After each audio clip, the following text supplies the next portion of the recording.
இந்த ப்ராடக்ட் உங்களுக்கு ரொம்ப யூஸ்ஃபுல்லான ப்ராடக்டா இருக்கும். இந்த ப்ராடக்ட்டை பத்தி பார்க்கறதுக்கு முன்னாடி நம்ம சேனலை ஃபாலோ பண்ணிட்டு வீடியோ கண்டினியூவா பாருங்க.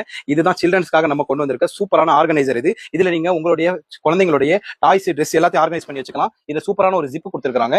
இந்த ஜிப்பை நீங்க இப்படி ஓப்பன் பண்ணீங்கன்னா போதும். உள்ள பாத்தீங்கன்னா கிட்டத்தட்ட ஒரு 6 ஷெல்ஃப் இருக்கு. இந்த 1 2 3 4 5 5 ஷெல்ஃப் நீங்க இப்படி ஆக்சஸ் பண்ணிக்கலாம். ஒரு ஷெல்ஃப் வந்து நீங்க இந்த பக்கம் மேல ஓப்பன் பண்ணி ஆக்சஸ் பண்ணிக்கலாம். மொத்தம் 6 ஷெல்ஃப் இருக்கு. இது வந்து பார்க்கிறதுக்கு ரொம்ப கியூட்டா இருக்குது. இது நீங்க வந்து உங்க வீட்டு ஹால்லே ஒரு பக்கமா டாய்ஸ் எல்லாம் வச்சு அடுக்கி வச்சிடலாம். இல்ல உங்களுடைய குழந்தைங்களுடைய ட்ரெஸ்ஸையும் நீங்க வந்து இதுல வச்சு சூப்பரா ஆர்கனைஸ் பண்ணிக்கலாம். இந்த ப்ராடக்ட் கீழே வந்து வீல் கொடுத்துருக்கனால இதை மூவ் பண்றதுக்கு ரொம்ப ஈஸியா இருக்கும். சைட்லயும் சூப்பரான ஒரு பவுச் கொடுத்துருக்காங்க. சின்ன பாக்ஸ் பேக்கிங்லேயே வந்துடும். நீங்களே ஈஸியா இதை அசம்பிள் பண்ணிக்கலாம். இந்த ப்ராடக்ட்டோட ரேட் டீடைல்ஸ் வேணும்னு சொன்னா மறக்காம நம்ம சேனலை ஃபாலோ பண்ணிட்டு இந்த வீடியோட கமெண்ட்ல ஆர்கனைசர் அப்படின்னு சொல்லி கமெண்ட் பண்ணுங்க. நான் உங்களுக்கு சென்ட் பண்ணிடுறேன். டிஎம்ல வந்து லிங்க் சென்ட் பண்ணிடுறேன். நீங்க அதை வாங்கிக்கலாம். நீங்க ஷாப்பை விசிட் பண்ணி கூட வாங்கிக்கலாம். இல்ல நீங்க தூரமா இருந்தீங்கன்னு சொன்னா ஸ்கிரீன்ல வாட்ஸ்அப் பண்ணி ஆர்டர் பண்ணிக்கலாம். இந்த வீடியோ மறக்காம குழந்தைங்க வச்சிருக்கிற உங்களுடைய ஒரு ஃப்ரெண்ட் வீட்டுக்கு ஷேர் பண்ணி விடுங்க. இது நீங்க ஆன்லைன் ஆர்டர் பண்ணீங்கன்னு சொன்னா இந்த மாதிரி சூப்பரான பாக்ஸ் பேக்கிங்ல நம்ம அனுப்பி வச்சிருவோம். ரொம்ப சேஃப்டியா உங்களுக்கு வந்து சேர்ந்துரும். நீங்களே அதுக்கப்புறம் அசம்பிள் பண்ணிக்கலாம். அதனால இந்த ப்ராடக்ட் மிஸ் பண்ணிடாதீங்க. இதுல 6